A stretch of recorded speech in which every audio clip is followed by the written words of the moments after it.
Kantara chapter 1 ಸಿನಿಮಾಗೆ ಯಾಕೋ ಗ್ರಹಗತಿಗಳು ಸರಿ ಇಲ್ವಾ ಈ ಪ್ರಶ್ನೆಗಳು ಕಾಡತೊಡಗಿದೆ. ಕಾರಣ ಒಬ್ಬರಲ್ಲ ಇಬ್ಬರಲ್ಲ 3 ಜನ ಸಹ ಕಲಾವಿದರ ಬ್ಯಾಕ್ ಟು ಬ್ಯಾಕ್ ಸಾವು. ಚಿತ್ರತಂಡಕ್ಕೆ ಅತಿ ದೊಡ್ಡ ಶಾಕ್. ಅವತ್ತು ದೈವ ಹೇಳಿದ ಮಾತು ಹಾಗಾದ್ರೆ ಕಾಂತಾರ ಚಾಪ್ಟರ್ 1 ಸಿನಿಮಾ ಅಥವಾ ಆ ಚಿತ್ರತಂಡಕ್ಕೆ ನಿಜವಾಗ್ತಾ ಇದೆಯಾ? ರಿಷಬ್ ಶೆಟ್ಟಿ ಅವರು ಹೇಗೆ ಆಚೆ ಬರ್ತಾರೆ ಇದರಿಂದ? ಇಂಥ ಚರ್ಚೆಗಳು ಪ್ರಾರಂಭ ಆಗಿದೆ. ಕಾರಣ ಮತ್ತೊಬ್ಬ ಸಹ ಕಲಾವಿದ ವಿಜಿ ಕೂಡ ಮೃತಪಟ್ಟಿದ್ದಾರೆ. ಆ ಕುರಿತ ಒಂದು ರಿಪೋರ್ಟ್ ಇಲ್ಲಿದೆ ನೋಡಿ.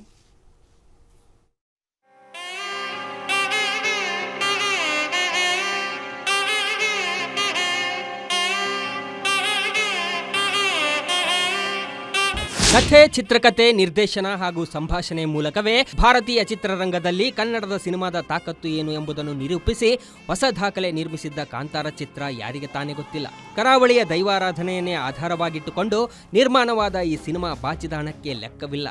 ಇದರಿಂದ ಪ್ರೇರಣೆ ಪಡೆದು 2ನೇ ಭಾಗದ ಚಿತ್ರ ನಿರ್ಮಾಣಕ್ಕೆ ಮುಂದಾಗಿರುವ ನಿರ್ದೇಶಕ ರಿಷಬ್ ಶೆಟ್ಟಿಗೆ ಅದ್ಯಾಕೋ ಟೈಮ್ ಕೆಟ್ಟಂತೆ ಕಾಣುತ್ತಿದೆ. ದೈವದ ಅಪ್ಪಣೆ ಪಡೆದೇ ಚಿತ್ರೀಕರಣಕ್ಕೆ ಕೈ ಹಾಕಿರುವ ರಿಷಬ್ ಶೆಟ್ಟಿಗೆ ಒಂದಾದ ಮೇಲೆ ಒಂದು ಸಂಕಷ್ಟ ಎದುರಾಗುತ್ತಿದೆ.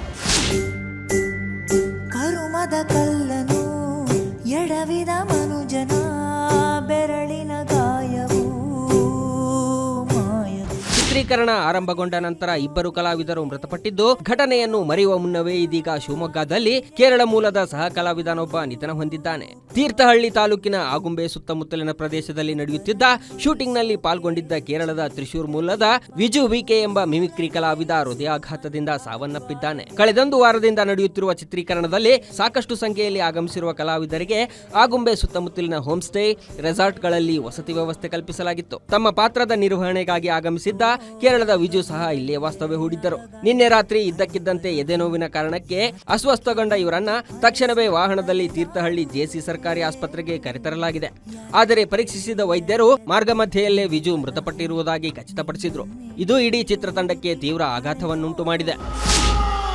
ಚಂದ್ರಚೂಡ ಶಿವಶಂಕರ ಪಾರ್ವತಿ ಒಟ್ಟಾರೆ ದೈವದ ಅಪ್ಪಣೆ ಪಡೆದೇ ಕಾಂತಾರ 2 ಸಿನಿಮಾ ಆರಂಭಿಸಿದ್ದ ನಟ ಹಾಗೂ ನಿರ್ದೇಶಕ ರಿಷಬ್ ಶೆಟ್ಟಿ ಅವರಿಗೆ ಈ ಘಟನೆ ನುಂಗಲಾರದ ತುತ್ತಾಗಿ ಪರಿಣಮಿಸಿದ್ದು, ಈ ಹಿನ್ನೆಲೆ ಮತ್ತೊಮ್ಮೆ ಅವರು ಗುಳಿಗ ದೈವದ ಮೊರೆ ಹೋಗುತ್ತಾರೆ ಎಂಬುದನ್ನು ಕಾದು ನೋಡಬೇಕಿದೆ. Naveen Puraladar, guarantee news, Shivamogga.